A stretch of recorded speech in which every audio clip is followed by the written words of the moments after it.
Welcome back to the South Baltimore Now podcast. I'm Nate Carper, and I'm thrilled to be joined again by owner, editor, manager, guru of SouthBmore.com, the one and only Mr. South Baltimore himself, Kevin Lynch. What's up, Kev? Hey, what's going on? Just enjoying this iced coffee from Bodega and Vino as we record in the neighborhood in Locust Point on location. I don't know how you can be stressed out in this place. It's got a very relaxing vibe. It's a very cool vibe. I don't know, they got nice images and artwork and all kinds of goodies and snacks and grab and go grocery items. And the coffee's nice and strong and delicious. So we thank Angela and Rob for letting us come in here today. It's great to have you back, Kev. As you know, I kind of went solo there for a couple episodes, but that happens every now and again. But it's good to have people on staff with skills. Today we welcome a true leader in Annapolis and a dedicated representative of our community. He's a native Baltimorean, an advocate for victims of crime, and the delegate for Maryland's 46th Legislative District, which covers much of South Baltimore. Since 2011, he's been a tireless voice for us in the General Assembly. He holds a vital position as chair of the House Judiciary Committee, playing a crucial role in shaping state laws on crime and public safety. He also serves as an assistant state's attorney in Anne Arundel County. Today, we'll dive into his life growing up here, his work in law and legislature, his priorities for the upcoming 2026 session, and the hyper-local issues affecting crime, small businesses, and neighborhood growth here in South Baltimore. Please join us in welcoming Delegate Luke Clippinger. So nice to be here. Well, thanks for being here, and sorry about the parking. When I've gone door to door a lot, when I've talked to people in this part of Locust Point in particular, they have pointed out there are a lot of people who come here and park to take the water taxi. And I haven't been dismissive, but we're trying to figure out how you resolve that. I think that was more an issue when Under Armour was fully engaged here because you had everybody parking down here. It's a little bit of a challenge, but with all the development around the harbor. So. Yeah, a lot has changed since COVID, and clearly parking patterns have gone through some waves since COVID. Yeah. Locust Point will take up at some point, but it's good to see people in the city. Yeah. So Luke, tell us about life growing up in Baltimore and what eventually brought you to the Riverside neighborhood. Growing up, I grew up in Reservoir Hill, the neighborhood between Druid Hill Park and North Avenue. My family were homesteaders. My dad bought a house for $1 on Newington Avenue in 1974. The idea of the homesteading program at the time was, we'll sell you the house for $1. We'll give you a low interest loan, which in 1974 was something like 14%. Can't see air quotes when you're doing a podcast, but okay. They received that with the idea that the house would get renovated and other houses would strengthen the neighborhood and go from there. In some parts of town, that worked, and it worked very well. My friend, Councilman Parker, his family lived in Otterbein, and they had a homesteader house. That went well, largely because they did whole blocks of the neighborhood. There were lots of people. And so it built that critical mass. We were what were called scattered site homesteaders, where we were one of 2 or 3 homesteading houses on the block with lots of other houses, some homeowners, some renters, a mix. And it never quite took off in the same way. So we faced some challenges living there. My parents lived there. I went away to college in the Midwest at a little Quaker school called Earlham, about 8 hours west of here on I-70, next to a cornfield and a soybean field. They lived there until about 2005, give or take. Dad had an injury, so it made it harder for him to get up and down the 3 stories, but they lived there for quite a while. People love saying, oh, it wasn't like this when I grew up, so now Reservoir Hill is seeing some investment. What's it like as a native of Reservoir Hill to see some economic activity and changes going on there? Well, there's all of the developments going on right along North Avenue, and I think that's David Bramble's group that's been turning that around and building new housing. There just has been more interest in the neighborhood. Part of it has been students from Maryland Institute who've moved north. I will say, and there are good people doing a lot of great work. I will say growing up, it always felt like we were the neighborhood that was just about to turn the corner, but then sometimes it turned out that maybe it wasn't a square, that it was a circle. So we were always kind of going around, but it never quite made it around the corner. I think that Reservoir Hill is taking some really positive steps, and I'm hopeful that they can continue to improve up there. And certainly David Bramble, a name you're hearing all over Baltimore these days, and I'm not sure if he's going to come up again in this podcast, but he'll certainly come up in future ones. Now, you ended up in the Riverside neighborhood here in South Baltimore, which I'm sure most of our listeners are familiar with. It obviously a really nice neighborhood in between Federal Hill and Locust Point. Tell us, how did you end up there, and what are some of your favorite aspects of day-to-day living in Riverside? I like the fact that I can get up and pretty much walk anywhere, especially on the peninsula, and get where I need to go and not just hold meetings, but engage with people. It's a wonderfully friendly, wonderfully engaged neighborhood where you've got a lot of people who wanted to live in a super walkable community. It's got a lot of the things that we would really like to see in other neighborhoods in Baltimore City with grocery stores and shops and everything else. It makes it vibrant. How long have I lived here? Maybe about 18 years in Riverside. It's been great to live in the neighborhood and great to have so many friends. I think you kind of read off the new street polls there with some of your selling of. I'm glad they spent the money on promoting the neighborhood. I don't have to think when I get asked that question anymore. I do like that we've got those place finders out there that are defining the neighborhood and giving people an idea, with no disrespect to Locust Point, no disrespect to Federal Hill and to the neighborhoods of Federal Hill. Riverside is distinct. The park, the pool, and the opportunities that we have to continue to improve the park has made that neighborhood one that people want to move to, made it very desirable. Yeah, no doubt. When I think of a couple of the places where I'm just going to run into the most people I know, Riverside Park and Latrobe Park have got to be two of the highest places in the neighborhood where you're just going to run into people because it's just such an influx of different uses and right. people enjoying South Baltimore. Now, you are an assistant state's attorney in Anne Arundel County. What is it like serving in that role, and why is that type of work something you're passionate about? I've been doing that for 18 years. When I first went to law school, I didn't think that I was going to be a prosecutor. But a friend of mine said, why don't you give this a try for 9 months, a year, and see what happens next? And now it's been 18 years later. I get to work on a range of different issues. I've got some white collar cases, one example of which is somebody who was the defendant was a caregiver for a couple elderly people and used their credit card to go to the casino repeatedly over years. Thousands and thousands of dollars were taken. So you prosecute them for theft. I have cases related to gun crime. In Anne Arundel, a chunk of the gun crime cases we get are people who bring guns to the airport. And since I have everyone's attention, please do not bring your gun to the airport. It's against the law, it's a bad idea, and we don't believe you when you tell us that you forgot it. That is a chunk of the gun cases in Anne Arundel, but there are more serious cases that we have with gun crimes too. And an assortment of other felonies, sometimes related to domestic violence. Had more domestic violence cases in the past than I've had now. To your average person, that line of work could seem like a dark world at times, where a lot of negative energy. Maybe it's something that I'm sure there's. Really? Is there any ways you do to sort of find a way to relax when you get home, or separate yourself from the criminal world and sort of get back to a more relaxing mindset after working in a position like that? I enjoy walking to Fort McHenry. Sometimes I find that very helpful to blow off some steam. I have a range of other things that I'm interested in. Getting out and going to parks. I got to go with my partner Patrick to Zion National Park after session this year in Yosemite. And that was maybe a once in a lifetime kind of experience. That was incredible. I really like our parks. It's killing me that Fort McHenry's closed right now. But things like that where I'm able to get outside and put some of that stuff aside is really important. People say I have a wry sense of humor too, but I don't believe that. So you've been representing the 46th district here in Maryland since 2011. Tell us about your decision to run for that position, and how did the initial campaign go? I had been a prosecutor for 3 or 4 years as I was thinking about getting into this.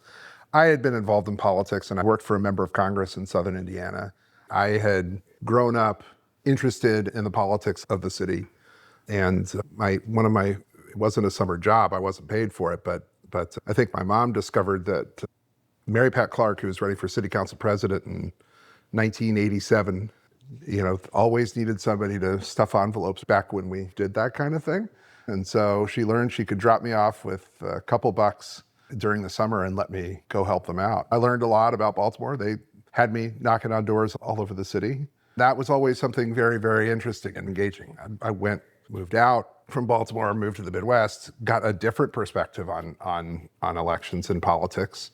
Certainly in Southern Indiana, where at that time, a Democrat in Southern Indiana is significantly different from a Democrat in Baltimore City. When I came back, I had come to a point when I started as state's attorney, I'm like, maybe I'll help with the campaign once in a while, but I don't really think that I don't know what I'm going to do. Then it became clear that there could possibly be an opening in the delegates. Hey, this is an opportunity where you really get the opportunity to help people. I'm very fortunate to have a great staffer, Kara, who's a South Baltimore native, who helps and takes the lead on a lot of casework that I do. I could talk about the issues too, but one of the first priorities for me has always been to try to help as many people as I can with challenges they've had with state agencies. And that's actually something I took from Mary Pat when she was city councilwoman and city council president. According to my mother, the first campaign I helped with, I licked envelopes for Mary Pat Clark in 1979 at a headquarters in Reservoir Hill. I couldn't find a babysitter. She brought me to help Mary Pat Clark. Mary Pat passed away just last year. The opportunity came open and I started knocking on doors. I think it was Veterans Day of 2009, and then didn't stop. We had the big Snowmageddon storms in the middle of that. I offered to clear a cubic foot of snow for every dollar that somebody gave my campaign. That was a really bad idea. But The wallet was stronger than the back at that point? Yeah, back struggled a little bit after that storm a little. It was a pretty bad idea. But it's okay, I'll take responsibility for it. But that's kind of it. It's helping people, but it's also addressing the issues that are challenging for people, and whether it's issues related to public safety, to juvenile justice, to development, to transportation or anything else. Those have all been issues that I've been very interested in and been able to have some impact in the legislature, and proud to have done that. And it's a district with a lot going on, and it encompasses a lot of South and Southeast Baltimore. So really, when you think about that, you think about the port and those industries. You think about the main streets of Canton and Fells Point and Federal Hill and Locust Point. You got the Inner Harbor. You've got more working class neighborhoods. You've got some of the wealthier neighborhoods in the city. So just talk about balancing the different types of people and the different interests in this district. It has the wealthiest census tract and the poorest, and they're less than a mile from each other. Wow.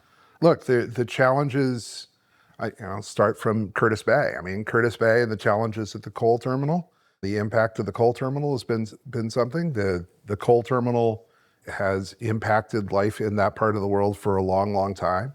At the same time, the coal terminal is a part of what makes the port go. And so how do you balance those things? And the Department of Environment is literally, I think, in the middle of both sides, trying to figure out what steps need to come there. Curtis Bay has a lot of potential, and it has a lot of potential got houses on the hill overlooking Curtis Bay, incredible views, incredible part of the world. Great sports facilities, a new school at Baybrook, but it also has endemic deep poverty that showed up on Brooklyn Day in 2023, which is heartbreaking. Brooklyn has a range of different challenges that it's trying to face, with a core of homeowners, but then real challenges with poverty and real challenges with addiction. There are, I think it's 14 substance abuse treatment centers within a mile of the middle of Brooklyn. People need to get support, and they need to get those programs, but we have kind of consistently questioned, why are they all in one place? Mm-hmm. And that's another difficult question. There's issues with homelessness. During the pandemic, a large number of people started moving into the area that nobody sees, but it's right by where Potee Street hits the Harbor Tunnel, and it's back where nobody goes. It's in an area right along one of the branches of the Patapsco River.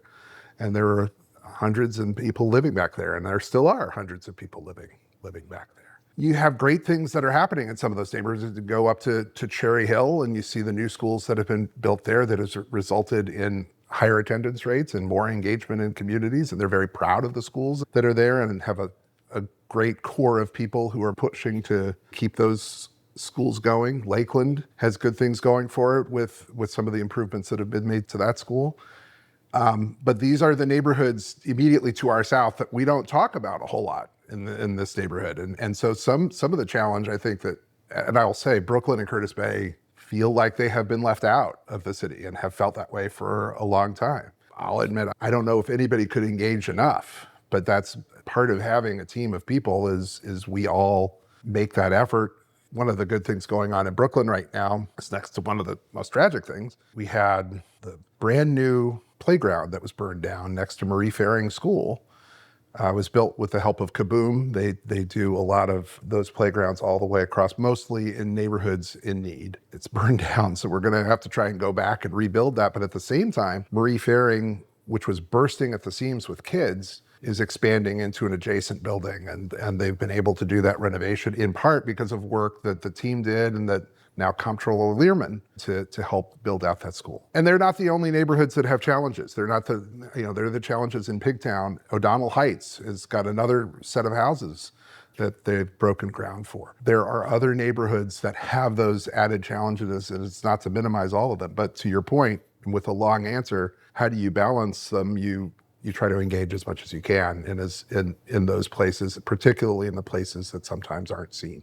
Yeah, Brooklyn's got to be one of the most interesting neighborhoods anywhere with just, you got a large Central American population living there now. You got the blue collar world. You got the industry. You got the people that have lived in Brooklyn forever. You got people that probably lived there for 20 years. You got an area that's actually growing where you have, a school that I've heard is at about 3 times capacity. Yes. And had to grow like crazy. So, man, Brooklyn's an interesting place. And I must say, too, if anybody ever wants to see a really good view, go to Garrett Park and check out the views from there. It's absolutely incredible Absolutely. to see. And you can kind of see the different layers of Baltimore from there. You can see the industry and the main street and the downtown and then the rising Baltimore Peninsula all in one view. So definitely a great view from there. And I didn't mention Westport, and not to make light of Keisha Allen, but Keisha will yell at me, and she's right. I mean, there's the development that's going on in Westport, but at the same time, there are longtime landlords who are just sitting on property in Westport, and so you have to find ways to get that off the dime. Yeah. And so one of the little things that we were able to do is we created a new magistrate position to allow the city to bring more cases for in rem foreclosure, where the value of the property is less than the taxes that are owed. It allows for a faster process to get those houses back on the market. And it'll definitely benefit places like particularly Westport, but I would argue Brooklyn is another place, and Curtis Bay has a lot of those houses. Yeah, certainly Westport, they've been waiting for that waterfront development to rise out of the ground for the last 15 to 20 years. And unfortunately, that's created a lot of limbo going on in those neighborhoods where people bought them 15 years ago thinking it was the next place to be, and it just hadn't started rising out of the ground till now. So I sure hope those efforts in Westport are successful, because when I ride my bike through the existing row house blocks in Westport, it's not pretty at the moment, but I sure hope the future is bright for that neighborhood. But obviously the One Westport neighborhood is finally becoming a reality. Yeah, it needs a strategy, and there's a CDC over there, but I think that is probably the next step for housing for us, for everybody, is to look at that broader strategy, and for the CDC that's there to look at the broader strategy. Here is development that's coming in.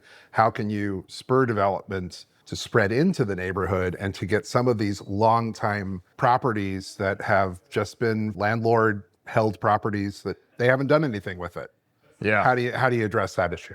And while we're in that corner of the city, obviously an issue that's affected everybody in the Baltimore metropolitan area is the collapse of the Key Bridge. Obviously, that started out as a very tragic situation, and now just day-to-day life, I think it's impacted the way we go places. I know with my family particularly, we've stopped doing things in many ways south of the city because getting back into the city is just so much traffic now. So what is the status of the rebuild of the Key Bridge? And I guess give us as many updates as you can on that, because I know a lot of people want to see that key connection come back as soon as possible. It's a vital connection that has resulted in major traffic issues along the Fort McHenry and the harbor tunnels. And I experienced this in my day job. Again, I'm a state's attorney, so I'm driving back and forth to Annapolis and getting back to town and trying to make the turn off 295 to 95, which used to be super easy, is now anything but. I'll just say, from before I get to the bridge, some of the things that I've talked to the Department of Transportation about, the Maryland Department of Transportation,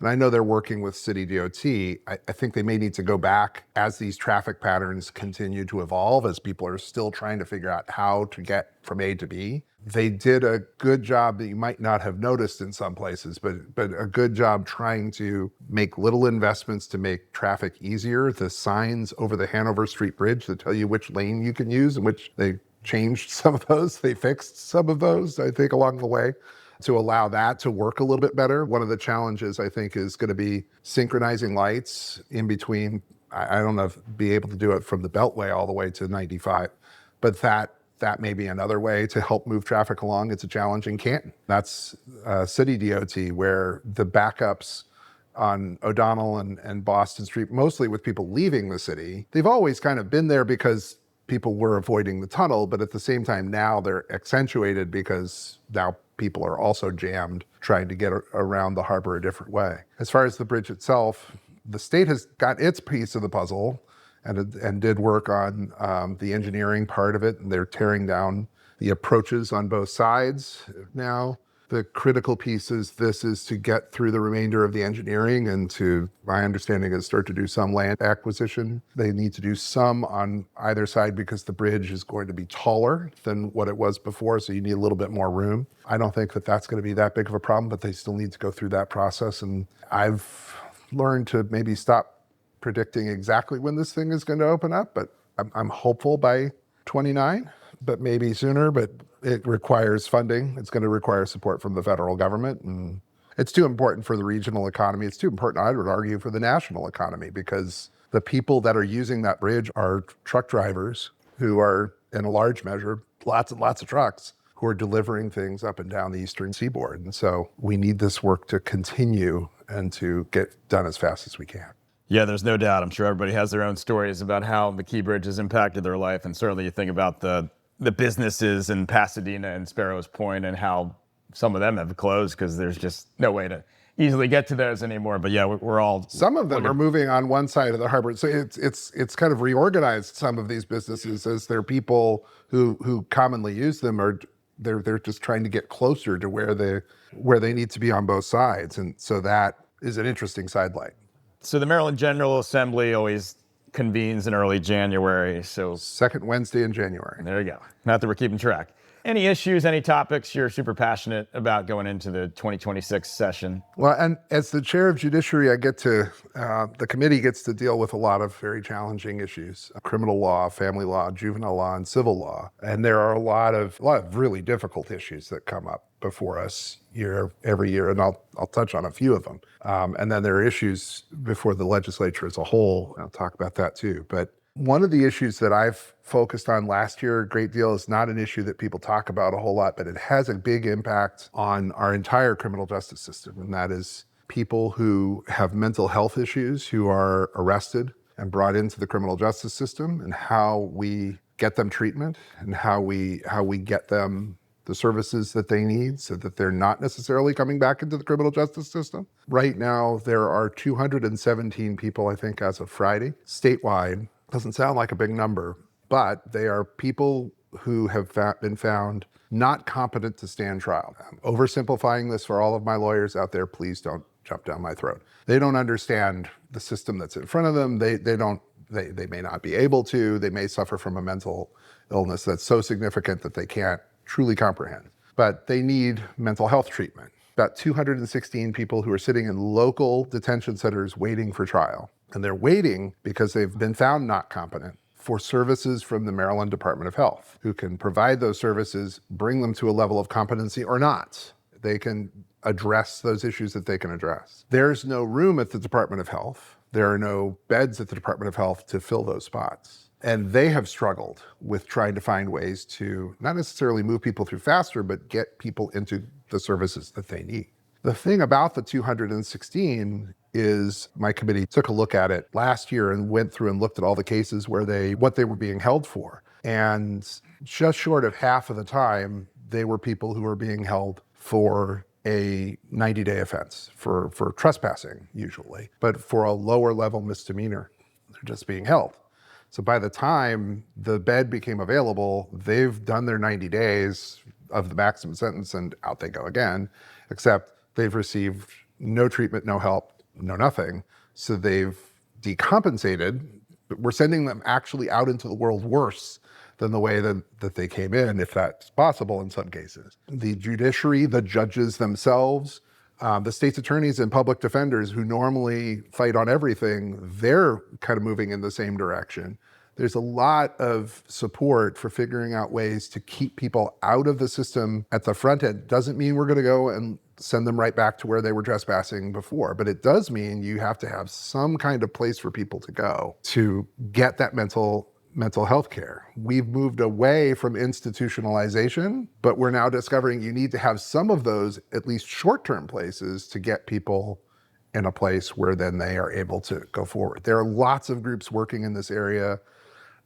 ranging from Baltimore Health, other organizations that have tried to build what's called a care traffic control center, where here is John Doe who is having an episode. Is there a way that we can provide police officers more information about this person is supposed to be receiving this treatment? If you're going to arrest them, take them here before you take them to central booking. Don't take them to central booking, take them here if you can. Sometimes of that 216, they are accused of committing violent crimes, and that's something different. If we can get the nonviolent crimes and get them the actual treatment that they need, that's important. That's not something that a lot of people are talking about, but it's something that is important because these people cost a lot of money. It's not just a money thing, but without question, they cost a lot of money having them in local detention centers, and if you can't get them the treatment they need, it's not only expensive, but completely unhelpful. We set up a commission, and now in juvenile law, we set up a commission in 2024 that is looking closely at juvenile laws and may make some recommendations prior to this next session or in 2026 to take a look at the existing system. But we are also looking at some really troubling information that came out in the most recent audit from a juvenile justice monitor that said there was at least one facility, and I believe there's more than one facility, where employees are calling out sick because they have been the victims of violence inside the facilities and don't feel like they have anything that they can do to remedy that. The new secretary, who I'm talking with a fair amount, Betsy Tolentino, is wrapping her arms around some of the real challenges that are happening in those facilities. And I'm hopeful that the commission will start to look at the services that DJS needs to be providing and providing well. And then there are the other issues that surround intake and kids who commit crimes and then go back out and commit crimes again, and a lack of focus on that. There have been some examples recently where I think DJS has done better in saying, okay, this person is coming back again and again and again. We're going to have to detain in some of these cases as opposed to put people on electronic home monitoring. That requires judges to go along with that too. And in the most recent case, that didn't happen with the judge, but where they put him on home monitoring and not in detention after multiple burglaries. The whole issue of electronic home monitoring is a difficult issue. And right now we have a work group dealing with private home monitoring that we changed our bail system, and we appear to have replaced that with a private home monitoring system that I don't believe is very well regulated, and I don't think does any good for the people who are on the monitoring or for public safety. But there's a work group that's going to make some recommendations prior to the next session on that issue, so that might be another. And I can go on for another hour and a half. I mean, the issues related to foster care have not come up before during the time that I've been chair, haven't come up regularly. They come up in different bills, but not extensively. I think we're going to take a closer look at our foster care system, especially with some of the challenges that have come up in the last months, because those challenges have been there for, I believe, a long time, and we just haven't addressed them well. Well, it's good to have people in the General Assembly that have a vast knowledge of the legal system, because it certainly sounds very complicated, but sounds like it'll be a busy session for sure. Now, we talked a lot about the industrial uses in South Baltimore and those neighborhoods, but really your district has seen an explosion of growth when you're talking about all the development in the Federal Hill area. Now we have the Baltimore Peninsula, really that Canton Crossing, Brewers Hill area of Southeast Baltimore has just new buildings every year. So what can be done and what has to be done to handle all this growth in South Baltimore and Southeast Baltimore? One of my staff was at the Locust Point meeting where this was talked about, so I wasn't there, but I will say in the nice problems to have category, when people were talking, hey, we might need a new school in Locust Point because of the number of people who are moving in this neighborhood, and Francis Scott Key isn't big enough. It's kind of remarkable. And so there's part of it where I think we're becoming more aware that, yeah, there are some growing pains. That's not just in Locust Point, as you mentioned, in Marie Fairing. There in Brooklyn, there's been a challenge with just places for people to go. Across the Southeast, there are people who are trying to get into fewer and fewer slots. So that's something that, along with the school district, we're looking at those things. Some of the issues that we have to deal with are related to transportation without question, because we have the same roads that were there 15 and 20 years ago. We have the added challenge of the bridge being down, but you have the same infrastructure in place, and how do you address those kind of issues to get people where they need to go? There's a further issue. If you look at downtown, the downtown core is in my district. that is experiencing, while there's been dramatic growth, particularly in Harbor East and along the water and near closer to Fells Point and other places, there's the sale of, I think it's in the 300 block East Lombard Street, a building that 10 years ago went for $31 million. They put $10 or $15 million of development into it, and then it got sold for $6 million. The lack of a market for commercial space downtown is creating some opportunities for apartments and condos. Maybe condos would be a little bit that next step up for downtown. But you need to have a grocery store. No disrespect to the one existing grocery store that is there, or to the Whole Foods that is there. There's more demand for those things that people need to make it a walkable downtown and to make it a place that would attract more people. So it isn't just the infrastructure question. It's also the on the ground in the neighborhoods infrastructure question that we need to look at too. So those are a lot of different issues, mostly that are being addressed with different city initiatives, but I and my colleagues are also looking at ways to help in Annapolis where we can. No easy task, I'm sure. Well, I'm sure we could talk for hours about all the issues of South Baltimore. What else you got? Oh, sure. All right. Let's Let's hit another topic. I'm here. If you're listening to this late at night, it's if you're not asleep by now.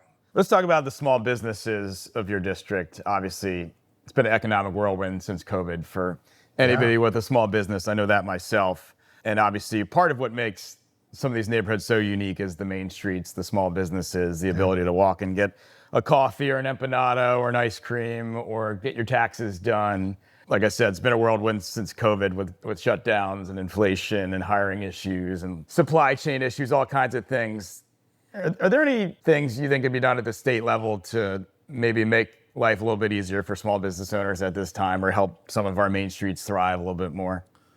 I'm all ears. I think we want to think of ways to help. I'll go back to the downtown argument. We've got a lot of people who are living downtown. More people. It's the fastest growing precinct in my district. Lots and lots of people who are living there, but there hasn't been that requisite, that parallel growth in services and businesses in those areas. And whether it's because you need help with renovation, whether it's because they need help renting places or other small business assistance, the Department of Commerce already has some programs to help with that. But I think it's getting people to kind of make that leap to get into the marketplace. And I think there's always more that we can do to support small business. And again, the Department of Commerce is doing some of those things. But we have challenges on main streets too. And you have vacant storefronts looking at Federal Hill and the basic businesses that aren't there, and how do you replace those? That's a challenge that we've had for some time, and I think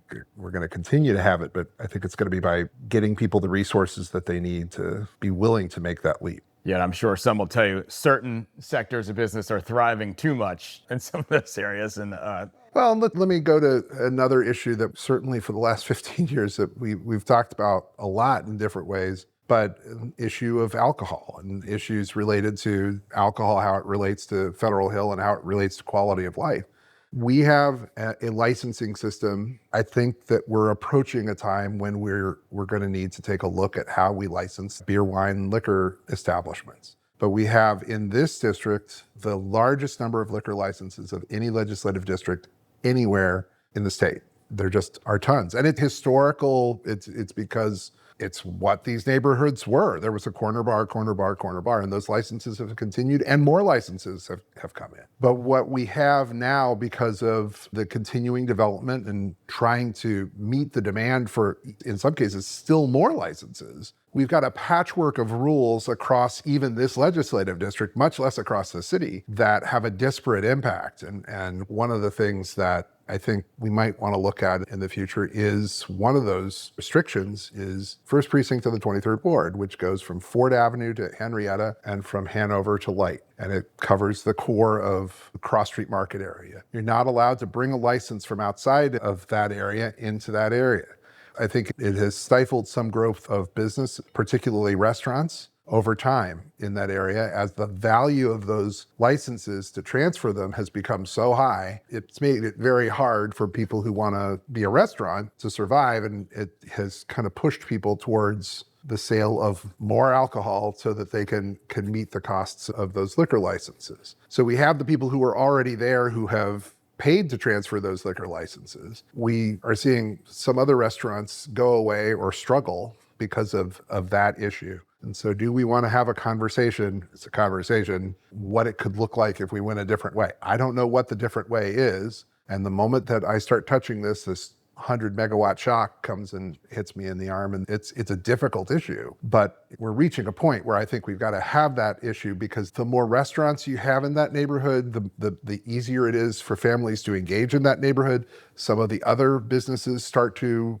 grow in that neighborhood, and you get more of a, not to say we're going to shut down all the bars, but you'd have a better balance of bars and restaurants and other businesses. I think that should be the goal in our Main Street areas all the way across the district and all the way across the city.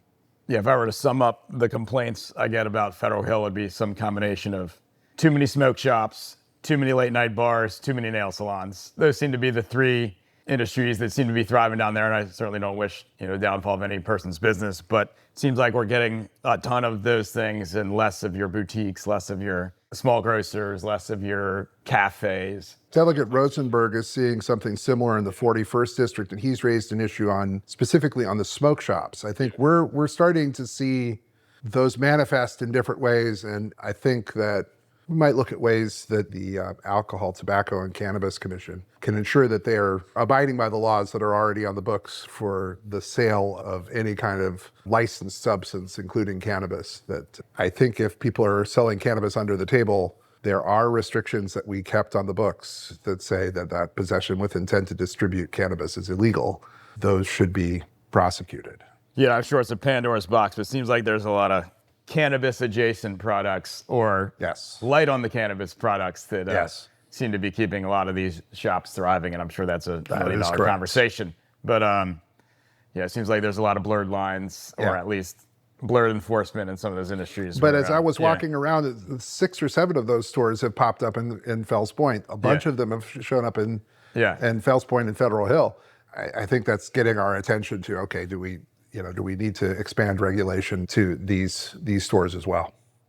If somebody wanted to get involved in the work the Team 46 is doing, or your campaign specifically, or anything really you're involved in this district, how could they go about doing that? Well, I'm certainly, I meet with people all the time. Happy to talk with people about different ideas that they have, and you can reach out to my office at luke.clippinger at house.maryland.gov, and reach out that way. You can reach out to me at 410-989-3876. And I'm happy to set up time to talk about the campaign, talk about anything with regard to the General Assembly as well. Always happy to do that.